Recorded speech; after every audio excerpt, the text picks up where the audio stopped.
Hey everybody, and welcome back to BK's Bullets. Today we're going to be taking a look at this Brian Boland Batman The Killing Joke Deluxe Edition, and we're going to compare it with the original colors from this older trade paperback. So here we go.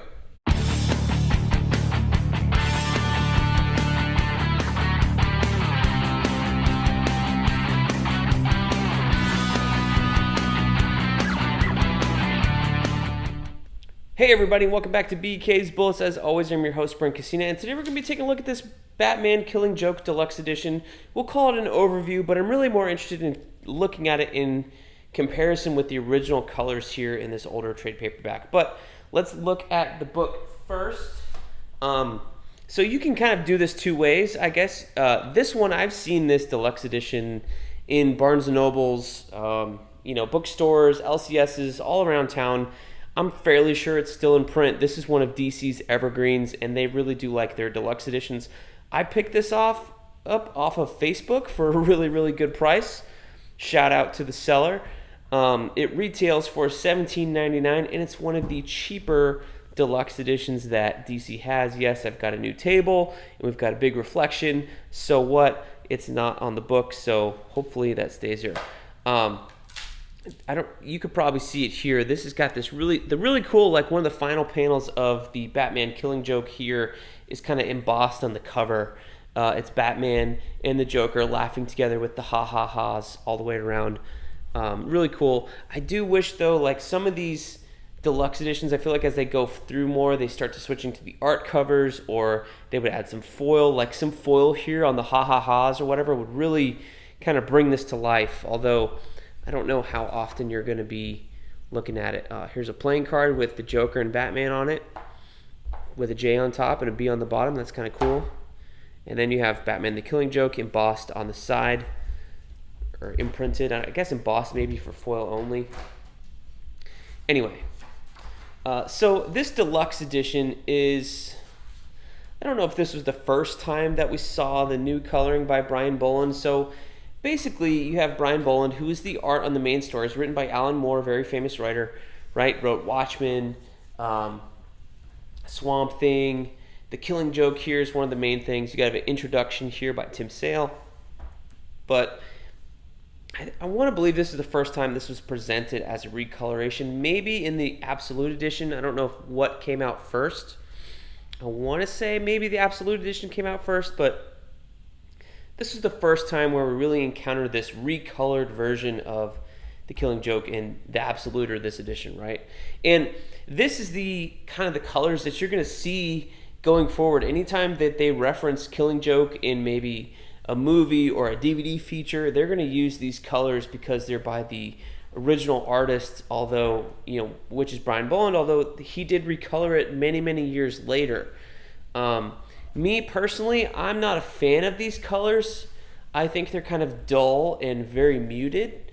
I'm not sure what the intent about the coloring was. Maybe that's included in the Absolute Edition, where they have a back-to-back kind of comparison. But here, they're not really as punchy as they were in the original version. When I read it in Barnes & Noble, in this original trade, I was sitting in one of those books and was just flipping through it and reading it. And the original colors are green and garish and kind of frightening, and you lose that here when you go for this more realistic color palette. The other thing I have a gripe with is this fucking bat symbol right here. It looks so ridiculous. So the original book, Batman has the yellow oval on it, on his bat symbol, as you can see here. And it's a lot bigger too. Let's go back a couple pages and find this big splash page, because this kind of shows off the difference in colors. Here we go. So yeah, you've got, let me get my hands around here. You got the highlights of the yellow light bulb. Like when you're thinking about when this was done in the 80s, you had incandescent bulbs everywhere. So I'm sure you did not have pure white light from fluorescence anywhere. So you got the yellow from the light bulb highlighting the top of Batman's head. And then here on the new version on the left, it's just kind of all gone.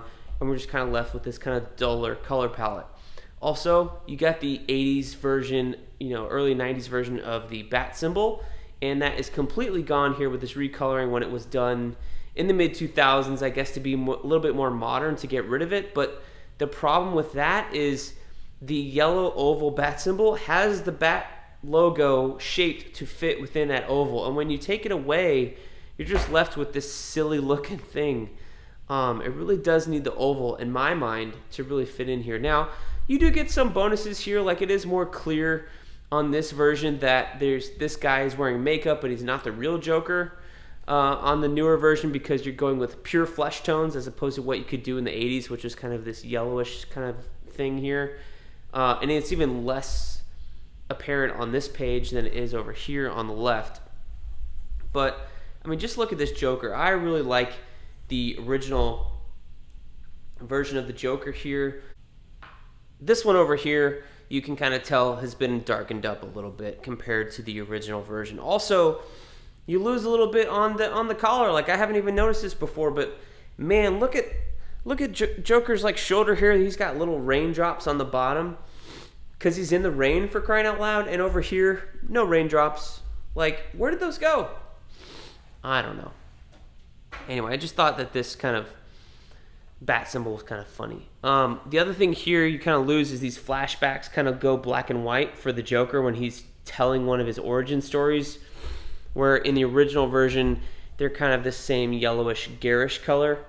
So my biggest gripe with this deluxe edition, honestly, is that it took a lot of color out of the original story in order for this more modern, muted variation, and it just lost something for me. It lost the madness of the original coloring because it was so muted.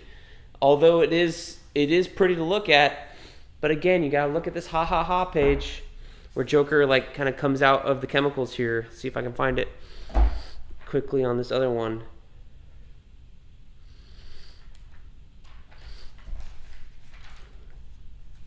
But yeah, just look at how interesting these colors are compared to the other one.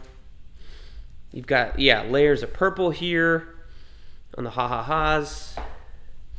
The purple in the gloves is gone. Like, I guess if you're saying that this acid took away the coloring from his face, you might lose the coloring on his gloves, that kind of thing.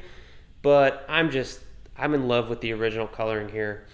And even the coloring on these top panels is more evocative of emotion than anything over here. So my problem with Brian Boland's recoloring is that it strips all that away for this kind of muted thing. But I don't know. It is a beautiful presentation. It's still, oversized and stuff like that. And what this deluxe edition does also have is, this is the panel here that is embossed on the front cover, so they kind of blew it up. It does have an afterword from Brian Boland here, and it does have some other stories he did. I think they appeared in, like, maybe it was Batman Black and White that have been recolored here. And I think the coloring works a little bit better here than it did maybe in the black and white because you have no reference to the original one. If you're adding colors to a black and white, maybe they'll be better, that kind of thing. And then you have like an art process here from the 80s when he was doing it. So that is cool. So the deluxe edition, is it worth your time?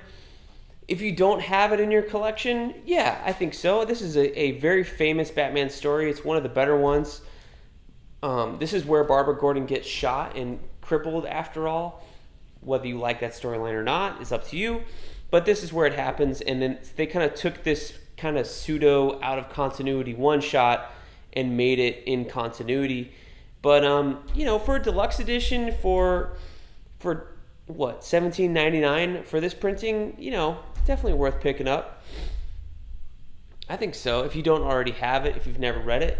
Now, if you see this versus the Absolute, I think that Absolute, I think I saw it in Barnes & Noble also, and I did not pick it up. I think it runs for like $50, the Absolute, and you get the recolored version, you get the original version that's presented in that trade paperback there together, and you can kind of flip back and forth between them. There's probably more extras. So if you see the Absolute, I would say pick it up. Not being able to pick it up myself, I kind of wish now that I did. knowing what I know after doing my research, but it's still a beautiful presentation. It's still oversized, still a nice deluxe edition here. So I would say if you see it, don't miss it if you don't already have this in your collection. So that's my comparison of the colors from the Batman Killing Joke Deluxe Edition and the original version, and also an overview of the deluxe edition of the book. Let me know down below what you think of the coloring, what you like better. Do you agree with me? Do you not agree? Let me know down below. And we will see you guys next time in the Funny Pages.